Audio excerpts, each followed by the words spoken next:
수탉 뒤에 숨은 암탉 이런 주제로 나오고 싶었거든요. 그러고 싶었는데. 네. 아유, 그나저나 오늘 같은 명절 끝에 나오시게 해서 죄송합니다. 아니요, 저는 윤영미 씨나 저는 완소녀예요. 네. 완전 소중한 여자가 아니라 완전히 소같이 일하는 여자기 때문에 나를 안 가립니다. 오늘 같은 날 저희 나와야 이제 돈을 버니까. 네. 오늘도 가장으로서 그렇죠. 역할을 나와야 톡톡히 돈을 하시죠. 버는 여자입니다. 일은 곧 돈이니까요. 예, 아니 이제 명절이면은 뭐 일하러 나오셨다고는 하지만은 평소에 명절 어떻게 보내실까 참 궁금해요. 그러게요. 그동안 어떻게 지내셨어요? 저도 방송사 생활 한 25년 정도 했거든요. 근데 추석 명절 당일날 정말 근무가 정말 걸리길 원했거든요. 근데 한 번도 그 야근이라든가 이런 근무를 걸리지 않았어요. 이게 사실 이해가 가요. 네. 이게 중국 아나운서들은 그래서 당첨됐으면 좋겠어요. 아니, 후배들 보니까 일부러 바꾸기도 하던데. 그게 바꾸지는 않으셨나 봐요. 네. 제가 이제 그 사도독자의 외며느리거든요. 그래서 이제 매일 전날 가서 장 보고 전부 치고 송편 빚고 그런데 저희 이제 시어머니께서 그 맏딸이시고 동생들이 4분이 계세요. 그러니까 그분들 동생들을 아이고. 이제 키우셨기 때문에 네. 이제 누나 집에 다 모이시는 거예요. 그 부부와 그 자녀들과 손녀와 키우는 개 이렇게 다 저희 시댁에 모이면 한 30-40명 정도 와. 막자지껄 해지거든요. 그럼 저는 진짜 어디 이렇게 바늘끝처럼 서 있을 때도 없는 것 같은 예, 약간 어색하고 근데 그렇게 막자지껄한 그런 추석을 늘 보냈는데 지금은 그분들도 이제 연세가 많으시니까 한 분 한 분 세상을 떠나시게 되고 지금은 좀 오롯한 그런 추석을 좀 보내고 있는 것 같아요. 큰형 집에 모이는 게 아니라 누나 집에 모이는 가정도 있군요. 네. 저는 뭐 막내 며느리고요. 게다가 저는 B급 며느리예요. A급 며느리는 일도 잘하고 부모님한테 이제 용돈도 잘 드리는 게 A급이고 그쵸. 저는 일도 안 하고 돈도 안 드리는 그 대신 뭐 역할이 있을 거 아니에요. 예, 그래서 저는 역할이 이제 주제 파악을 잘해서 네. 일 잘하는 노동기구가 아니라 얘기 잘하는 오락기구의 역할을 해갖고 오락기구라는 주로 어떤 오락기구? 연예인 뒷담화를 전해준다든지 소문을 실어나는. 정치인 스캔들 같은 거 직접 목격했던 거 전해주면 굳이 일할 필요 없어요. 그러면 친척들이 리액션이 상당하겠어요. 리액션 말도 제가 더 잘하고요. 그다음에 오늘 명절이 저는 기뻤던 며느리인데 큰 집에서 워낙 요리를 잘하셔가지고요. 올 때 바리바리 싸갖고 오거든요. 예. 너무 그리워요.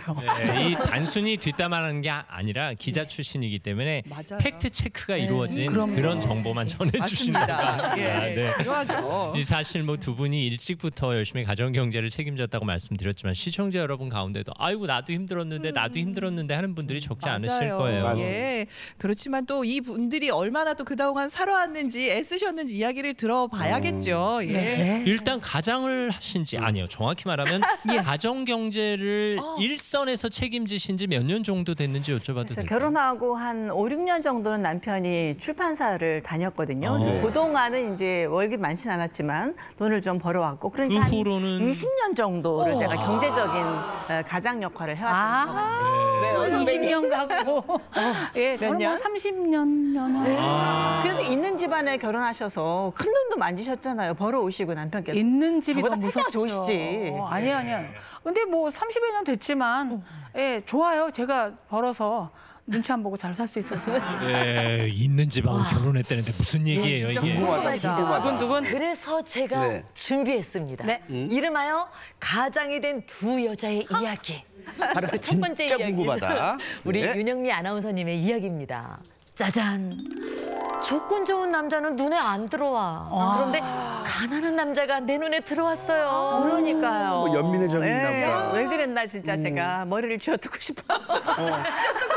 일단 뭐 그 당시 분위기상 네. 선은 꽤 보셨을 거 그렇죠. 아니에요? 제가 이제 30이 넘었긴 했지만 그래도 이렇게 선자리가 정말 굉장히 좋은 조건에 남자들한테 많이 들어와서 한 그러니까 100번 막 정도. 재벌 2세 뭐 이런 분들은 오잖아요. 재벌까지는 아니어도 뭐 사자 붙은 뭐 1등 신랑감한테 많이 들어왔는데 제가 시골 출신이에요. 그러다 보니까 약간 정서가 약간 그 뭐 사과 박스에다가 숟가락 젓가락만 있으면 되지. 문간방에서 된장찌개 이렇게 버글버글 끓여놓은 남편이 오고 이런 걸 늘 제가 꿈꿨던 것 같아요. 너무 상황이 안 어울리지. 최고지. 예. 아. 그러다 보니까 조건 좋은 남자들하고 이렇게 선을 보면 뭔가가 내 것이 아닌 것 같은 느낌이 이렇게 남의 것 들더라고요. 같은. 예. 근데 이제 남편을 딱 우연히 이제 교회에서 이렇게 만나게 됐는데 그 어떤 그 세상 남자들에게 느낄 수 없는 평안함. 뭔가 푸른 초장 같은 데서 내가 막 뒹굴어도 될 것 같은 이제 그런 그 어떤 화평함 덕분에 제가 결혼했는데 그게 제 인생의 발목을 잡게 된 거죠. 아니 근데 본인은 이렇게 마음에 드셨지만 뭐 네. 친정 어머님께서 혹시 반대 같은 거 안 하셨어요? 엄마 들어 누웠죠. 한 사흘 정도 진짜 이렇게 천으로 이렇게 감고 들어 누웠어요. 이제까지 기다렸는데 조금만 더 기다리면 안 되겠니? 그렇게 말씀하셨는데 저희 남편이 저희 집에 인사를 와서 이렇게 소파에 갈비찜 이런 걸 먹고 길게 들어 누워서 코 골고 잠을 자더라고요. 처음 본 날. 예. 화평하네요. 진짜 화평하네. 그러니까. 근데 저희 엄마도 그런 걸 보면서 아, 저렇게 마음이 이렇게 평안한 사람은 어쨌든 내 딸을 좀 이렇게 행복하게 만들어 주겠구나. 돈이야 뭐. 엄마 내가 벌면 되잖아. 이런 얘기 했는데 말이 씨가 되더라고요. 아니 그래도 사실 출판사도 좋은 직장이어서 돈 많이 버는 출판사도 네. 있고 또 잘 네. 되는 출판사도 맞아요. 있는데 그래도 월급이 어쨌든 타박타박 나왔을 네. 거 아니에요. 예, 그리 많지 않은.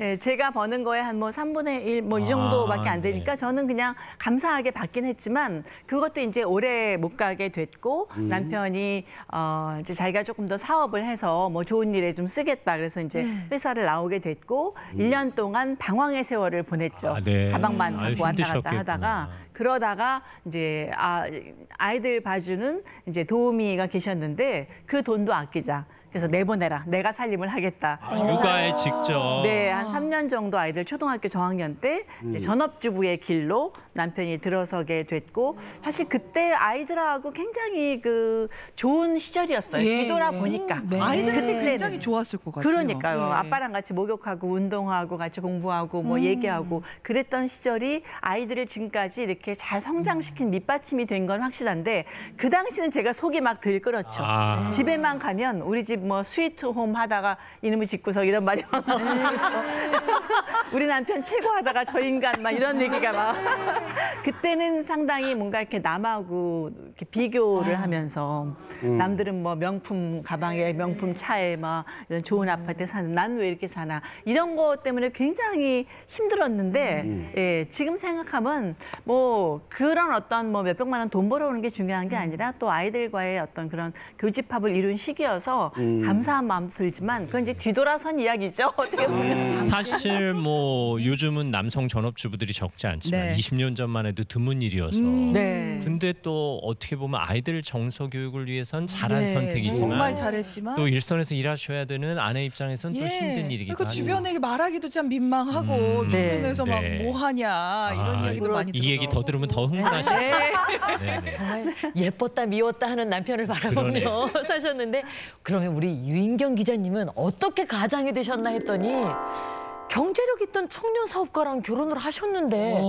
앞불싸 무슨 일이 있었던 앞불싸. 거예요? 제 결혼 이야기를 마치 동화와 같아요.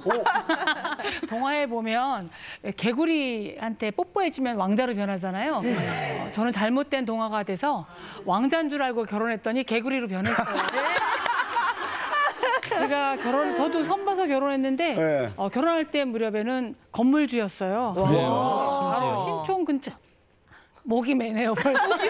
청기와 주유소 뒤에 5층 건물인가 있었고 야, 여기 강남에 엄청난데? 집도 있고. 지금 있으면 네. 몇백억인데. 아, 예. 기사 딸린 차도 있고. 사모님이었죠. 와, 돈만 보고 결혼했는데 돈만 없어졌고요. 예. 저분이 망하게 된 결정적 계기는 망했기 때문에 전 나온 건 아니에요. 예. 망해서 나온 게 아니라 저도 이제 3년간 전업주부 사모님 소리 들으면서 있다가 그래도 제 이름을 찾고 싶다 그래서 경향신문에 다시 이제 주부기자로 나오기 시작했는데 그때 이후로 이분이 또 이제 믿을 구석인지 사업을 크게 일으키다가 싹 망해주시고 아이고야. 잔잔히 전업주부 가정이 없이 그냥 완전히 알거지가 돼주셨어요. 그러니까 아내가 안정된 직장을 갖는 순간 마음이 편안해지셨던 건가요, 부군께서? 아니요, 모든 잘못은 사업이건 정치건 과욕이 부른 참사예요. 자기 그릇에 맞지 않는 너무 커다란 사업을 꿈꾸다가 과욕을 부리다 망해서 망해도 싸다고 저는 죄송합니다. 어쨌든 근데 왕자인 줄 알고 해보니까 개구리가 됐는데 개구리가 결국 또 날벼락까지 또 맞으셨네요. 예. 그것도 개구리가 귀여워요. 네. 그래도 귀엽다. 사실 저는 두 분의 배우자를 다 뵀거든요. 네. 아침마당에 네. 출연하신 적도 있고. 근데 정말 세상 좋으신 분들이에요. 세상에 이렇게 좋은 분들이 있을까 싶을 만큼. 그게 문제예요. 그러니까요. 이 포장이 너무 이렇게 착하게 돼 있어서 네. 우리 정말 남편분이나 거의 인상이 예, 막 후광이 이렇게 비치는. 맞아요. 아 멋있잖아요. 잘생겼어. 그리고 션 코넬리. 맞아, 션 코넬리. 그래서 결혼했죠 뭐. 예.